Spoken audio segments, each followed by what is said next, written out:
নমস্কার বন্ধুরা, স্বাদের শহরের নতুন একটি শর্টস ভিডিওয় আপনাদের সকলকে জানাই স্বাগত। আশা করি আপনারা সকলে ভালো আছেন, সুস্থ আছেন, আর আপনাদের এই শীতের দিনগুলো বেশ ভালোই কাটছে। আর আমি নিয়ে চলে এসেছি আমার আজকের দুপুরের মেনু। তো প্রথমেই ছিল একদম গরম গরম ধোয়া ওঠা ভাত।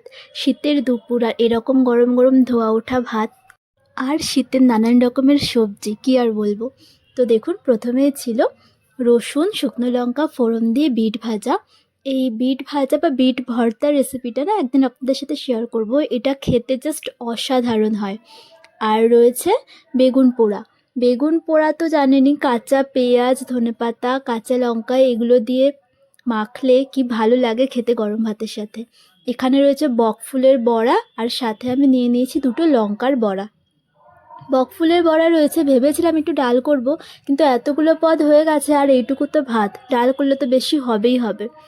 আর এর সাথে ছিল লাউ ডোগা, মানে লাউ শাকের চচ্চড়ি। এটা আমি সর্ষে পোস্ত বাটা দিয়ে শুধু আলু দিয়েই করেছিলাম। এর মধ্যে চাইলে শিম বেগুন দেওয়া যায়, কিন্তু আজ ইচ্ছে হলো একটু শুধু আলু দিয়েই করি।